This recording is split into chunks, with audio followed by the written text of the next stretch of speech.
Louisiana's governor already has the authority to make appointments to more than 500 state boards and commissions, but the current administration would like to expand that even further. The legislature is currently considering a series of bills and amendments that would greatly increase the governor's authority, but policy researchers warn that this may have unintended consequences. The Republican-dominated legislature advanced House Bill 800 to the House floor. After weeks of rewrites and committee hearings, the bill, heavily backed and supported by Governor Jeff Landry, would call for a constitutional convention to rewrite Louisiana's governing document. If all goes according to plan, the convention would last 2 weeks and would conclude at the end of the legislative session in June. But according to the Council of State Governments, Louisiana ranks among the longest of all state constitutions, having 72,000 words in it. In less than 50 years, the legislature has proposed over 300 amendments, of which 210 have been incorporated into the 1974 Constitution. The governor's been vocal about his push to reorganize the Constitution, but he hasn't specified what he wants to change.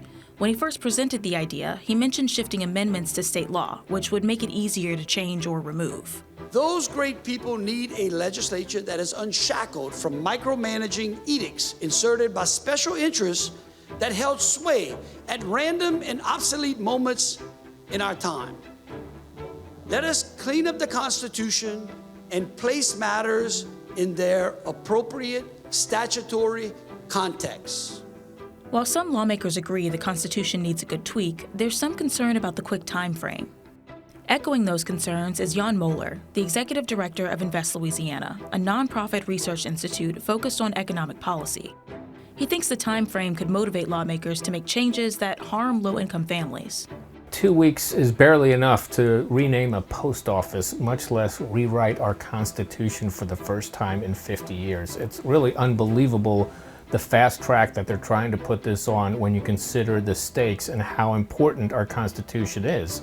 The latest version of the Constitution was ratified in 1974, but the entire process, from researching, rewriting, to selecting delegates before the vote, took about 3 years. The delegates would be handpicked by Governor Landry, and they would be the members of the legislature who would serve as delegates, is irresponsible, and I think the public deserves more input into something this important. Government appointments are another point of contention in this constitutional overhaul.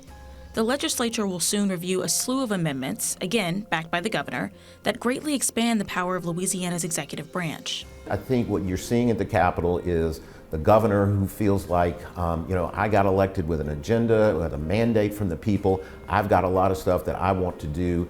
I need to do this quickly, and I'm looking for more authority in terms of appointments and changing some of the ways that we appoint things so I can enact my agenda. Here's a list of some of the bills the legislature is considering. House Bill 533 would increase the number of Louisiana Supreme Court judges and allow the governor to appoint all justices instead of electing them from different districts. Senate Bill 462 would allow the governor to appoint chairs to almost any state board or commission. And Senate Bill 497 would allow the governor and the legislature to make direct appointments to the Board of Ethics. I don't think it's unusual for people who are in politics to want to gain more power or more authority because it's easier to get your job done. But the way democracy works too is that sometimes we don't want it to be too easy to get your agenda done.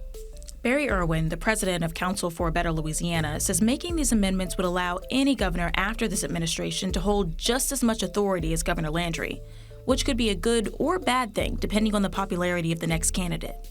This wouldn't be the first time a Louisiana governor has sought to increase his power. How many men ever went to a barbecue?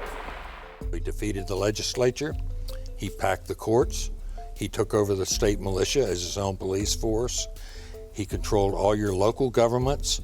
Local governments could not hire people, they couldn't spend money without getting permission from Baton Rouge. The famed and notorious Huey P. Long greatly expanded his powers, some of which are still in place today. Huey Long had huge power, huge amount of appointments. What we did in our constitutions in those years after that was kind of shrink some of the governor's power to some degree. Some suggest that if the changes being sought in the legislature pass, Louisiana will be returning to the days of Huey Long, where the governor has too much power. In a press conference, Governor Landry insisted that more authority is not his goal.